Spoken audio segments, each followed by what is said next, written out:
Hello friends. In this video we're going to learn the basics about accessing our school Google Drive account and how to create a Google document. Remember, this is the magic of rewindable learning, so if you need to stop, pause, rewind, fast forward, please do so. So we're going to go into a screen share at this point. Alright, and I'm going to go through quickly, but remember you can always put me on pause. So now you're signed in to your Limestone County School computer, or any computer, or a tablet, or your phone. As long as you have access to the internet, you can do what I'm showing you today. We do want to, though, however, use Google Chrome when we're using Google Drive. They just work better together. You could use other internet browsers, but it's not going to work quite as smoothly, and so it's just better to use Google Chrome. So we're going to click and open up Google Chrome, and I'm going to make this take up our screen. And so we need to sign in. And so you're like, oh, I don't see a sign in button. It's okay. We're going to come and click on these little dots here in the corner, in the upper right hand corner. We've got 9 dots that are making up a square. We're going to click on that.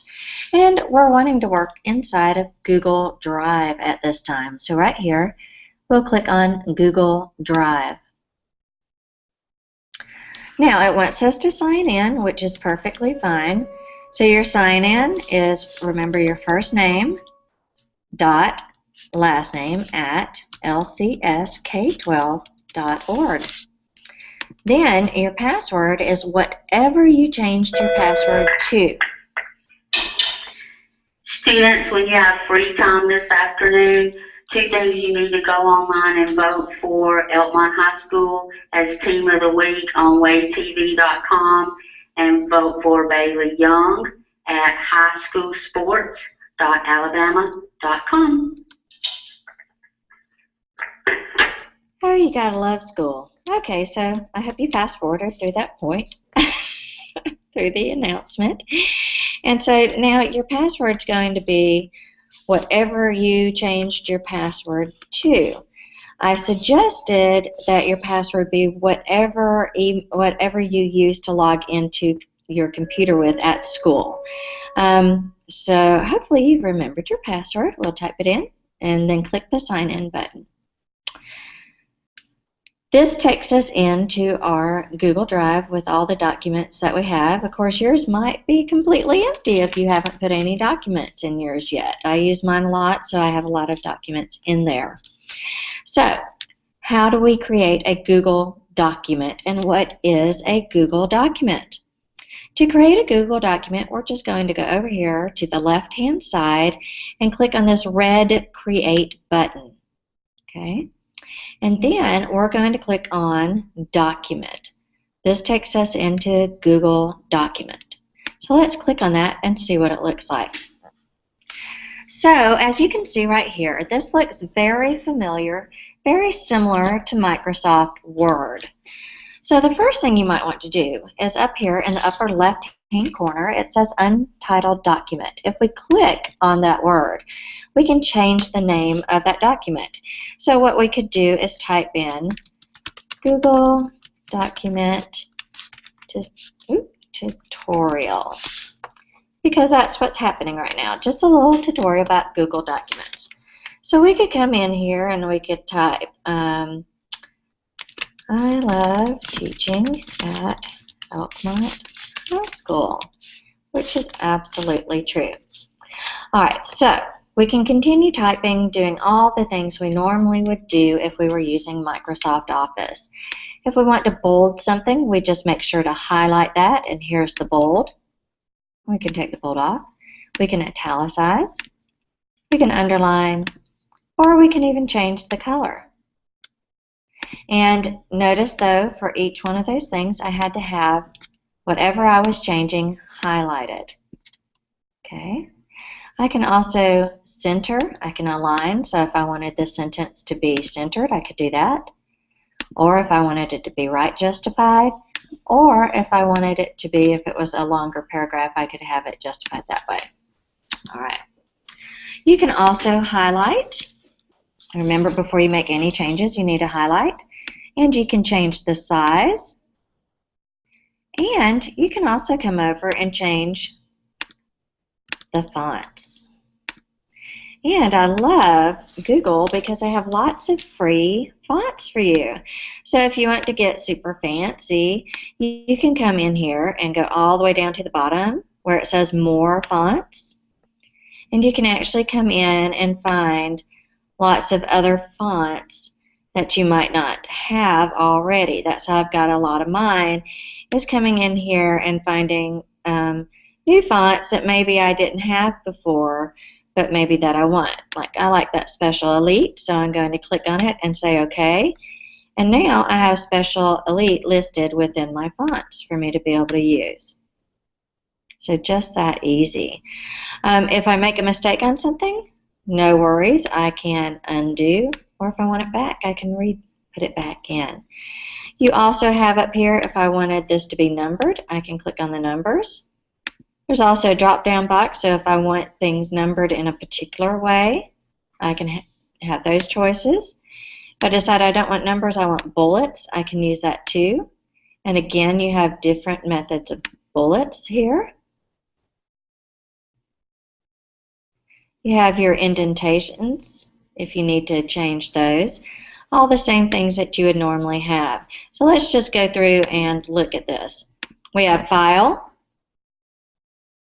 So around here, this is where you can share, make a new something, open up something you already have, rename, make a copy. You can move it into the folder, trash it if you decide, oh gosh, why did I make this? I don't need it. This is really cool, the See Revision History.